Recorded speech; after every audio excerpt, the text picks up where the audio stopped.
The Empire's demand. The galaxy was quiet when the Empire arrived at the edge of Earth's system. Their ships moved like shadows across the stars, massive structures of steel and fire that blotted out the light of distant suns. The people of Earth had seen strange things before, signals from deep space and faint whispers of life beyond the stars, but nothing like this. The Empire did not come in peace. They came with banners of conquest and voices that spoke only of chains. Their first message was simple and cold. It poured into every device, every broadcast, every channel known to mankind. Submit or be destroyed. Serve as slaves of the Empire, or your world will burn. The words repeated again and again in every human tongue, carried by signals so strong that even the most remote village could hear. Cities froze in silence. Families huddled together in disbelief. Governments struggled to respond. And all across the planet, fear spread like wildfire. The ships hung above Earth like giants. Each one was larger than the greatest carriers and stations humanity had ever built. They were armed with weapons that glowed with strange light, capable of tearing apart entire fleets in seconds. And behind those ships stood an empire that claimed to rule thousands of worlds. They displayed images of conquered planets, of alien races bowed and broken, of civilizations stripped of freedom. To the Empire, this was not a negotiation. It was routine. Another planet added to their chain. Another people bent to their will. But the Empire did not understand Earth. Humanity was not like the others they had conquered. On Earth, history was carved from war, rebellion, and defiance. From the moment the first kingdoms rose, people had fought for freedom, for survival, for pride. No matter how many times empires rose and fell on Earth, the spirit of resistance never died. The invaders thought their power would be enough. They thought fear would silence mankind. They thought wrong. In secret halls, leaders gathered. Not just presidents and generals, but scientists, strategists, and men and women who carried the burden of humanity's survival. They sat around dim tables with maps and signals spread before them, listening to the Empire's voice echo through the air. Some spoke of surrender, warning that to resist would mean the end of Earth. Others clenched their fists, remembering history, remembering how many had died for freedom before. The argument lasted long into the night, but beneath the fear, something stronger began to stir. The people of Earth were watching too. In crowded homes, in busy streets, in small towns far from the noise of politics, they heard the Empire's words. Fear was there, yes, but so was anger. No human liked to be told to kneel. No human accepted chains without a fight. Ordinary men and women whispered to one another. Stories of resistance from the past, tales of ancestors who had stood against impossible odds. If Earth's armies could not stand against the Empire's fleets, then the people would find another way. The Empire's envoys arrived soon after, landing in great vessels that shook the skies. They walked the ground in armor of shining steel, their voices filled with contempt as they demanded Earth's surrender. They moved through human cities as if they already owned them, marking locations for occupation, scanning resources, counting people like cattle. To them, humanity was already broken. But in the eyes of those who watched from the shadows, hatred burned. Resistance was born not with a single shot, but with 1,000 silent vows. Hidden laboratories lit up with quiet energy as scientists began their work. They had studied fragments of alien wrecks from years before, pieces that had fallen from the sky long before the Empire revealed itself. Now those fragments became the seeds of weapons, devices built not with fear but with desperation. Engineers worked without sleep, soldiers trained in silence, and hackers filled the air with secret signals. Humanity's weakness was clear, but so was its determination. They would not give the Empire an easy victory. The first days passed with silence from Earth. No reply was given to the demands. The Empire grew impatient. More ships arrived, surrounding the planet with walls of steel. They cut the skies with their engines, blocking the stars from human eyes. They broadcast once again, their voices cold and merciless. Submit or die. You have one cycle to answer. To them it was only a matter of time. The galaxy had always obeyed. Why would Earth be any different? But on Earth the silence was not weakness, it was preparation. Every city was alive with whispers, every military base filled with quiet orders. Old factories reopened, producing machines of war. Underground bunkers were filled with food, medicine, and weapons. The world that had been, divided by nations, was slowly beginning to unite. Not under the command of fear, but under the shadow of survival. In one small bunker beneath a ruined mountain, a general stood before his soldiers. His voice was steady, his face lined with age and scars. "They believe we will kneel," he said, looking at the young men and women who had gathered in silence. "They believe we will become slaves, but they do not understand us.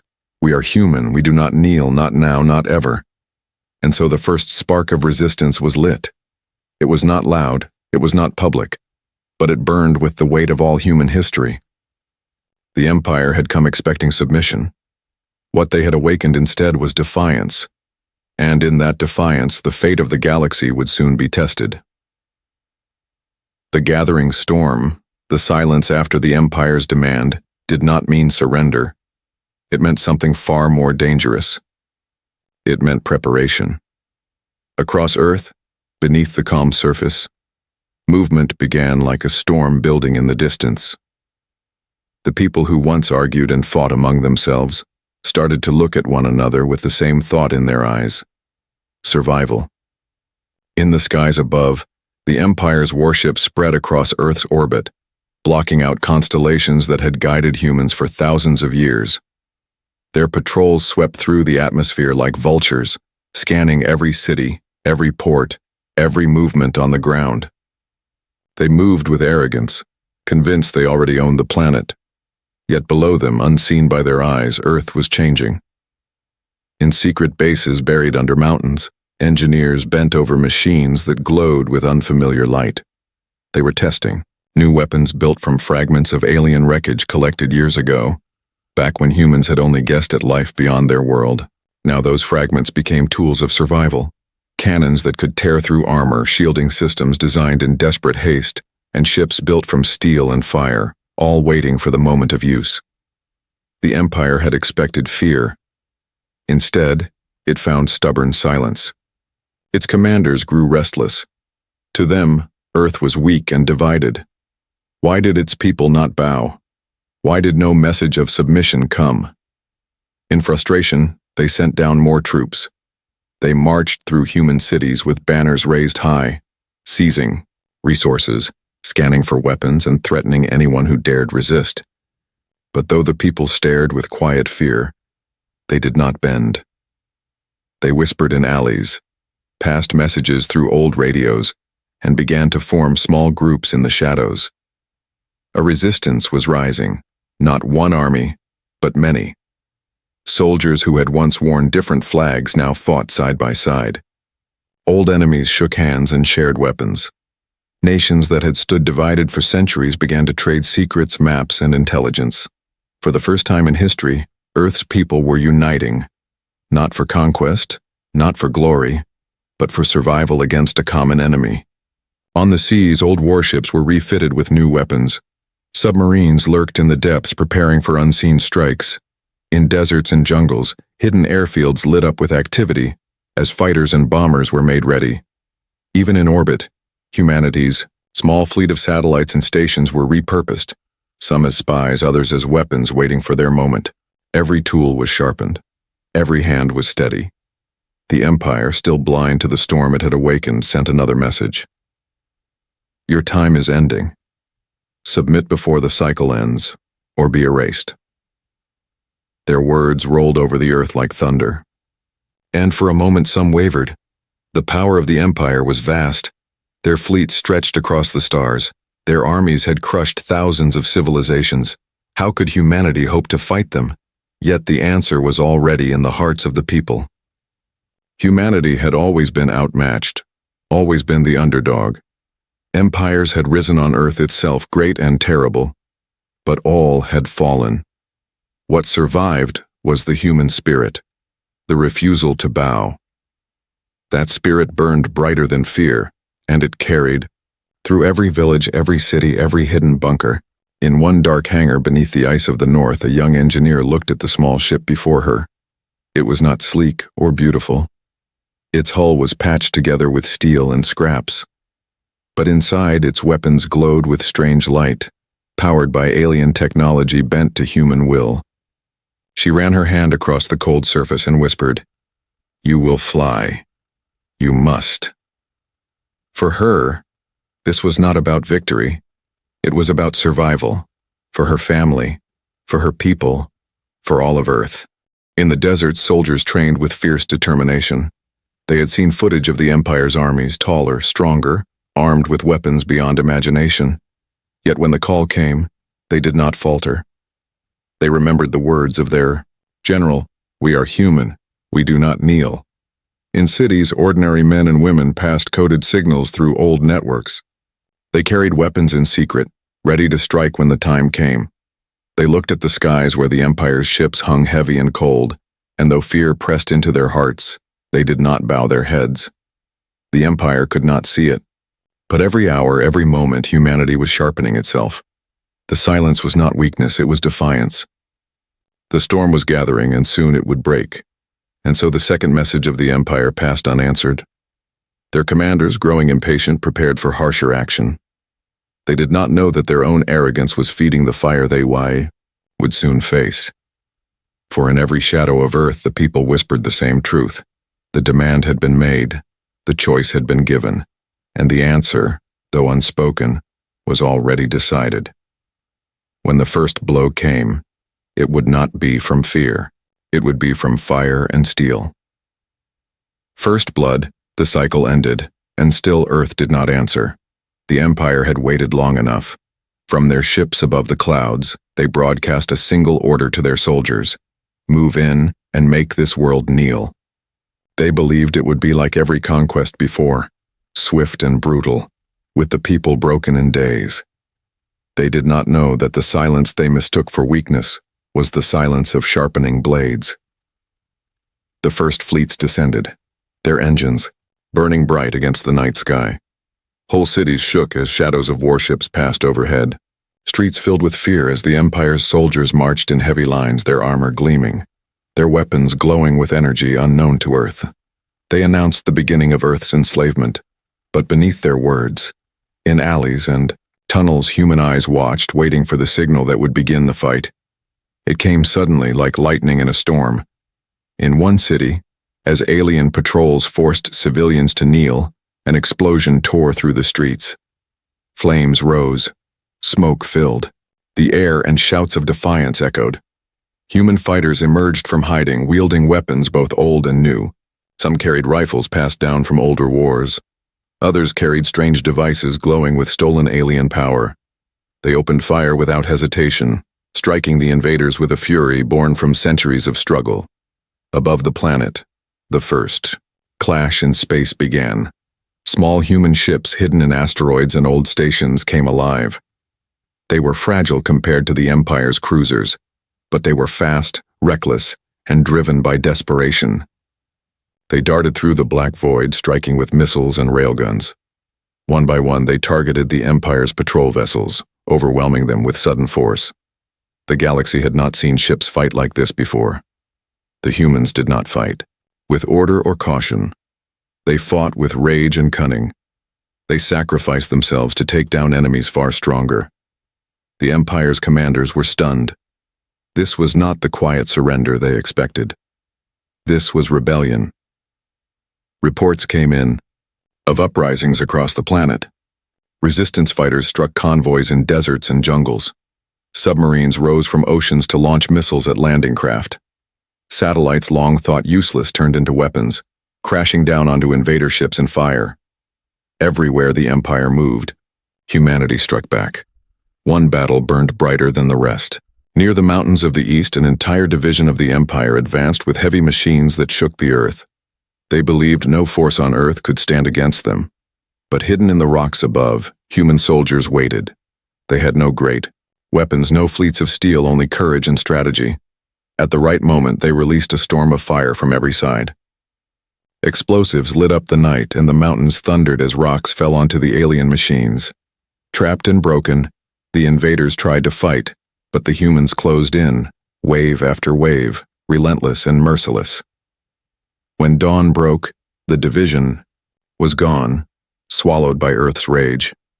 The news spread faster than the Empire could contain. For the first time in centuries, their soldiers had fallen not to another empire, not to another great power, but to a single world that refused to kneel. Other enslaved races in the galaxy listened in secret, hearing whispers of humans who had dared to fight. In their hearts, seeds of hope began to grow. The Empire answered with fury. More ships descended, more weapons unleashed. Whole districts were burned to the ground. Civilians were taken as hostages. Cities were turned into ash. They thought this would crush humanity's spirit. Instead, it only fed the fire. For every city destroyed, 10 more rose in rebellion. For every soldier killed, 3 more picked up his weapon. The Empire could destroy buildings, but it could not destroy the will that burned inside mankind. In the skies, the battles grew more desperate. Human pilots, young and untested, threw themselves into fights they could not win, yet somehow they did. They turned their small ships into weapons, ramming enemy cruisers, tearing holes in fleets that believed themselves unbreakable. One pilot, chased by an entire squadron, drove his ship straight into the engines of a massive warship. The explosion lit up the heavens, and for days his name became a cry of defiance across Earth. By the end of the first week, the Empire realized the truth. This was no easy conquest. Earth was no ordinary world. These humans, weaker in technology, poorer in numbers, fought with a strength the galaxy had forgotten. They fought not just for survival, but for freedom. And in every strike, every sacrifice, they reminded the galaxy that chains could be broken. First blood had been drawn. The Empire, shocked and furious, prepared to bring its full strength down upon Earth. But humanity, bloodied yet unbroken, stood ready. The storm had begun, and there was no turning back. Fire and steel. The Empire had believed the first uprisings were nothing more than sparks to be stamped out. But those sparks became flames, and soon the flames spread into a fire that refused to die. Humanity had drawn first blood, and though the Empire struck back with crushing power, something irreversible had been unleashed. The storm was no longer gathering. It had broken. Across the planet, battles raged without rest. Cities were scarred with smoke, oceans echoed with the thunder of warships, and mountains burned under the weight of fire. The Empire sent larger fleets, determined to crush resistance once and for all. Their warships filled the skies, their soldiers marched across continents. To them it was a show of dominance. To humanity it was a challenge, and challenges were meant to be broken.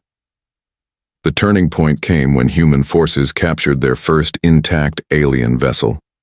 It had been crippled in battle above the clouds, drifting like a wounded beast, its engines sputtering and its crew dead or fleeing. Human engineers swarmed it, their eyes wide with awe and fury. They stripped its systems, learned its secrets, and bent its weapons to their own will. When it returned to the skies, it no longer flew with the banner of the Empire. It flew with the flag of Earth. The sight of it shook the galaxy. For the first time, the Empire's own creation was turned against them. In orbit, the captured ship led a small fleet of human vessels, tearing through enemy patrols with ruthless precision. Every victory taught humanity more. Every captured weapon became a tool. Every alien machine became another blade in human hands. On the ground, resistance grew stronger. Guerrilla fighters who once struck in shadows now marched openly. Their weapons were forged from both steel and stolen alien technology. Energy rifles fired beside old rifles. Crude rockets soared beside alien cannons. It was chaos, but it was effective. The Empire fought with discipline and order. Humanity fought with rage and unpredictability. And in that chaos, the Empire stumbled. One battle near the ruins of a great city became legend. The Empire deployed its towering walkers, machines taller than buildings, armed with weapons that could melt steel. They advanced with cold certainty, crushing everything in their path. But hidden in the rubble, human engineers had prepared traps. Old tunnels collapsed beneath the walkers. Explosives hidden under the ground tore their legs apart. When the machines fell, swarms of fighters poured out, climbing their broken frames, ripping open their armor and seizing their weapons. By the end of the night, the great machines of the Empire were not destroyed, they were rebuilt. They rose again, but this time they carried the banners of humanity. In space, Earth's fleets expanded. Once outmatched, they now began to fight as equals. Each battle cost dearly, yet each battle made them stronger. Human captains learned to predict the patterns of the Empire, striking where they were weakest, turning every mistake into a victory. They fought not with patience but with hunger, and that hunger spread fear into the hearts of their enemies. The enslaved worlds of the galaxy watched in silence. For centuries they had believed the Empire could not be resisted. They had accepted chains as eternal. But now, whispers spread across the stars. A single planet was defying the impossible. A single people were fighting the greatest power the galaxy had ever known and winning. To the broken, it was more than news, it was hope. The Empire, enraged, unleashed its might. They burned forests, poisoned rivers, and turned whole cities into ash. Their commanders believed destruction would break the human will. But every ruin became a fortress. Every loss became fuel for vengeance. Families who had lost everything picked up arms, fighting with the fury of the desperate. Children carried messages through ruins. Old men forged weapons in hidden workshops. Women stood beside soldiers in the line of fire. The war was no longer fought by armies alone. It was fought by humanity itself. Above it all, the stars bore witness to a new kind of war. Not clean, not ordered, not predictable. A war of fire and steel, of cunning and defiance. A war where one side fought to maintain power, and the other fought because survival demanded nothing less. The Empire's admirals gathered in their chambers, their voices filled with frustration. This world should have fallen in days, one hissed. Instead, it spreads chaos through our fleets. They fight like no other species we have faced. Another, older and wearier, spoke words none wished to hear. Perhaps they fight because they know nothing else. Perhaps it is their nature. On Earth, beneath skies lit by fire, humanity prepared for the next step. They no longer thought only of survival. They no longer spoke only of defense. They spoke of victory. They spoke of carrying the war beyond their world. The captured ships were not enough. They wanted more. Every alien weapon taken was not just a tool of resistance. It was a promise of vengeance. And so, with fire in their eyes and steel in their hands, humanity began to push outward. The chains the Empire had brought were not binding Earth. They were breaking. The storm of war had begun to turn. And soon, it would reach the gates of the Empire itself. War at their gates, the war that had begun on Earth, no longer belonged only to Earth. Humanity had carried it beyond their skies, and now the fire spread into the heart of the galaxy. The Empire had thought their fleets endless, their power eternal, their dominion unshaken. But for every fleet they sent, humanity found a way to break it. For every world they ruled with chains, humanity offered a spark of rebellion. The age of submission was ending. Captured ships became the backbone of a new armada. They were patched with steel, scarred with battles, but they flew under human command. Around them gathered swarms of smaller vessels built from Earth's forges, crude but fearless. They moved not with the order of an empire, but with the raw defiance of a people who had learned to fight for survival. And as they advanced, enslaved worlds rose with them. Whispers of Earth became shouts. On planets long silenced by fear, banners of rebellion appeared. Humanity had lit a flame, and it spread where the Empire least expected. The first strike into the Empire's own territory was meant to be a raid, nothing more. A fleet of human ships leapt into enemy space, targeting supply lines and communications hubs. But the raid turned into a wave of destruction. Outposts fell, stations burned, and entire sectors were cut off. The Empire reeled in disbelief. This was not the war they knew. No other species had ever dared to bring battle to their gates. No other dared to remind them that empires could bleed, and bleed they did. A great fleet assembled to crush the humans once and for all. It stretched across the stars, a wall of fire and steel that had once humbled countless civilizations. Admirals boasted that nothing could survive such force. But when the clash came, it was not as the Empire expected. Humanity did not face them head-on. They struck like hunters in the dark, slipping between giants, breaking the formation piece by piece. They sacrificed without hesitation, turning small ships into bombs, tearing holes where none should exist. They fought not like soldiers of an empire, but like survivors of extinction. The battle became a slaughter, but not in the way the Empire believed. Their own fleets, proud and ordered, shattered under the weight of chaos. Human tactics were ruthless, unpredictable, and merciless. When the smoke cleared, the battlefield was not filled with human corpses. It was filled with the broken wreckage of the Empire's pride. The galaxy trembled at the news. A fleet that should have been unstoppable was gone, destroyed not by another empire, but by the very slaves they had sought to claim. Now there was no turning back. Humanity no longer spoke of defense. They no longer whispered of survival. They spoke of justice. They spoke of vengeance. They spoke of ending the empire itself. For every city burned on Earth, they demanded a world in return. For every child enslaved across the stars, they promised liberation. And so, the march began. Human fleets surged into imperial space, carrying stolen weapons and forged steel. They struck at shipyards, tearing apart the heart of the Empire's strength.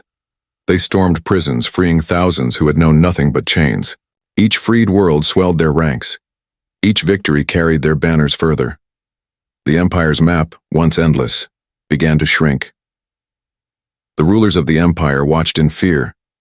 For centuries they had sat upon their thrones, unchallenged, unshaken, certain that no race could threaten them. Now the humans stood at their gates.